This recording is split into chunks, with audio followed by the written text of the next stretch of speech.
क़ुरबानी किस शख्स पर वाजिब है? क़ुरबानी किस पर वाजिब है, इसके निसाब के बारे में तफसील से बता दें। आसिफ साहब कश्मीर से।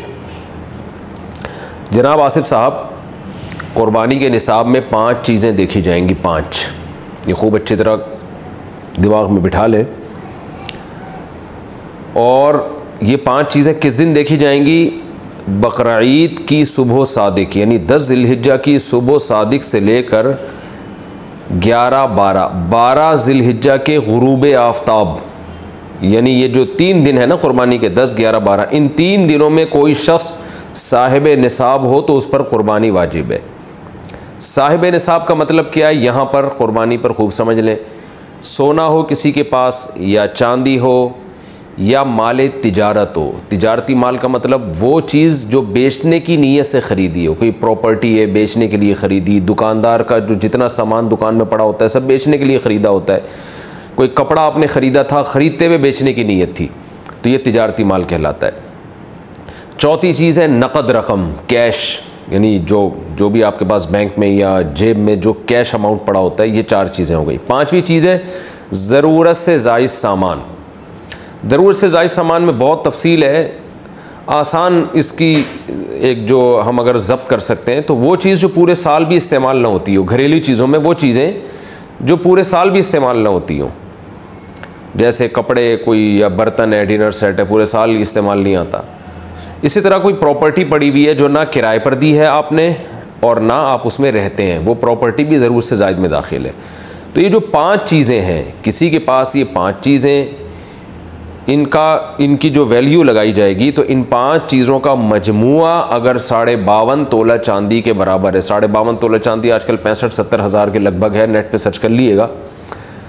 तो किसी के पास ये 5 चीज़ें, या 5 में से 4 चीज़ें, या 4 में से 3 चीज़ें, या 3 में से 2 चीज़ें, या कोई एक चीज़ 52.5 तोला चांदी के बराबर है, और ये बकरा ईद की सुबह सादिक से लेकर ज़िलहिज्जा की 12 तारीख़ की गुरूब आफ्ताब से पहले तक रहती है उसके पास, तो ऐसे शख्स पर, यानी बकरा ईद की सुबह सादिक के वक्त उसके पास ये निसाब मौजूद था और ये 13 तारीख़ की ज़िलहिज्जा तक उसके पास ये निसाब मौजूद रहता है, तो वो साहिब निसाब कहलाएगा। 13 तारीख़ नहीं, सॉरी 12 तारीख़, 10, 11, 12, 3 दिन, तो वो साहिब निसाब कहलाएगा और उस पर क़ुरबानी वाजिब है। बशर्ते के ये जो 5 चीज़ें, या 4 या 3 या 2 चीज़ें मैंने बताई हैं, इनमें से सबसे पहले कर्ज़ा माइनस किया जाएगा, यानी कर्ज़ा माइनस करके 52.5 तोला चांदी के बराबर बन रहा हो। इसी तरह गैस बिजली का बिल जो इनके ऊपर लाजिम है वो भी इसमें से, या जो महीने का राशन आएगा वो भी माइनस किया जाएगा। जो घर का ज़रूरी राशन होता है ना, वो भी माइनस किया जाएगा। माइनस करने के बाद अगर 52.5 तोला चांदी के बराबर रकम बच रही है तो ऐसे शख्स पर क़ुरबानी वाजिब है, चाहे मर्द हो चाहे औरत हो। तो औरत कैसे क़ुरबानी करेगी? सोना ख़वातीन के पास बहुत होता है, चांदी होती है, चांदी नहीं भी हो तो सोने के निसाब जो है उसके साथ अगर 1 रुपया भी है तो वो भी 52.5 तोला चांदी की कीमत देखी जाएगी उसमें भी। तो औरत कैसे क़ुरबानी करेगी? उसके पास तो कैश नहीं होते आम तौर पे, तो पूरे साल जमा करे, थोड़े थोड़े अपनी जेब खर्ची से बचाया करे, या सोना को बेच कर करे। अलबत्ता किसी के पास सिर्फ सोना ही है और यानी बाकी 4 चीज़ों में से कुछ भी नहीं, 1 रुपया भी नहीं है, तो फिर 7.5 तोला सोना जब तक नहीं होगा क़ुरबानी वाजिब नहीं होगी। यानी सोने के साथ अगर चांदी है, या पैसे हैं, या तिजारती माल, या ज़रूर से ज़्यादा सामान है, फिर सोने की वैल्यू देखी जाएगी, सोने को नहीं देखा जाएगा। लेकिन अगर सिर्फ सोना ही है तो फिर 7.5 तोले सोने से कम पे ना ज़कात होती है ना क़ुरबानी होती है। तो ये है, तफसील से आपको बता दिया। तो आप चाहें तो उसमें एक गाय में हिस्सा ले लें, चाहें तो बकरा ले लें, चाहें तो दुम्बा ले लें। मर्द पर अलग वाजिब है, औरत पर अलग वाजिब है, जो भी साहिब निसाब होता है। क्या मुसाफिर पर क़ुरबानी वाजिब नहीं? मुसाफिर से कौन मुराद है जिस पर क़ुरबानी वाजिब नहीं होती? मोहम्मद फ़ारूक, वही आदमी मुराद है जी, फ़ारूकी साहब, मोहम्मद फ़ारूकी, जिस पर कसर नमाज होती है। यानी 78 किलोमीटर्स अपने शहर से जब दूर जाने का इरादा हो तो आप अपने शहर से निकलते ही मुसाफिर बन जाते हैं, और किसी इलाके में जब तक 15 दिन ठहरने की नीयत आपकी नहीं होती आप मुसाफिर ही रहते हैं। तो जिस पर कसर वाजिब है नमाज में वही मुसाफिर है, उस पर क़ुरबानी वाजिब नहीं है। क़ुरबानी के लिए दुम्बे की सही उम्र क्या है? एक शख्स ने 2 दुम्बे ख़रीदे। एक साहब ने देखकर कहा कि इनका कद साल वाला नहीं है। अब क्या इस सूरत में इनको फ़रोख्त करके दूसरा जानवर लिया जा सकता है या अगले साल तक इन्हीं को पाला जाए? ताहिर मुनीर जी, इनको बेच के दूसरा जानवर भी लिया जा सकता है और अगले साल तक भी पाल सकते हैं, जायज़ है। लेकिन अगर 6 महीने के दुम्बे मोटे ताज़े हों और देखने में, एक साहब से ना पूछें, 2-4 साहिबों से और पूछ लें कि देखने में लग रहे हों साल के, तो फिर भी जायज़ है।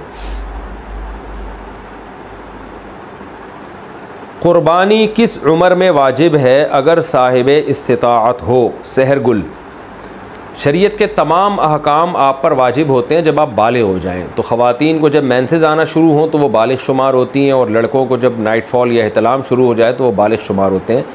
और अगर ये अलामतें औरत में या मर्द में ज़ाहिर नहीं हुई हैं तो इस्लामी लिहाज से जब भी कोई लड़का या लड़की 15 साल का होगा तो वो बालिग समझा जाएगा।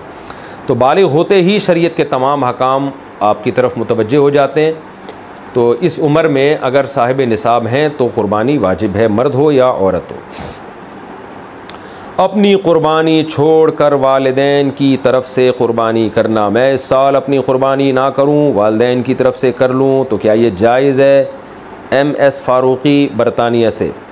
देखें, अगर आपके वालिदैन वफ़ात पा चुके हैं तो फिर अगर आप वालिदैन की तरफ से करते हैं, वो हकीकत में आप ही की तरफ से होती है, उसका सवाब वालिदैन को पहुँचा रहे होते हैं, तो उसमें आपका अपना वाजिब भी अदा हो जाएगा। लेकिन अगर आपके वालिदैन हयात हैं तो आप उनकी तरफ से क़ुरबानी कर रहे हैं उनकी परमिशन से, तो फिर आपकी क़ुरबानी नहीं होगी, बल्कि एक जानवर में 2 बंदों की भी नहीं होगी, अब्बा अम्मा दोनों की नहीं होगी। 2 हिस्से लेने पड़ेंगे या 2 जानवर करने पड़ेंगे, तब अब्बा और अम्मा की होगी। तो ऐसी सूरत में फिर आप अगर साहिब निसाब हैं तो आप गुनहगार रह जाएंगे। तो अगर आपके वालिदैन हयात हैं, ज़िंदा हैं, तो फिर तो आप अपनी तरफ से क़ुरबानी करें, और वालिदैन साहिब निसाब हैं तो उनकी तरफ से अलग कर लें, साहिब निसाब नहीं है तो ज़रूरत नहीं है करने की। और अगर वालिदैन दुनिया से जा चुके हैं तो उनकी तरफ से क़ुरबानी वो असल में आप ही की अपनी क़ुरबानी कहलाती है, क्योंकि मुर्दा जो है वो तो शरई अहकाम का, इबादत का मुकल्लफ़ नहीं है, जो मैयत है। तो आप ही की क़ुरबानी होगी, आपका वाजिब भी अदा हो जाएगा और सवाब भी उनको इंशाअल्लाह वालिदैन को मिल जाएगा।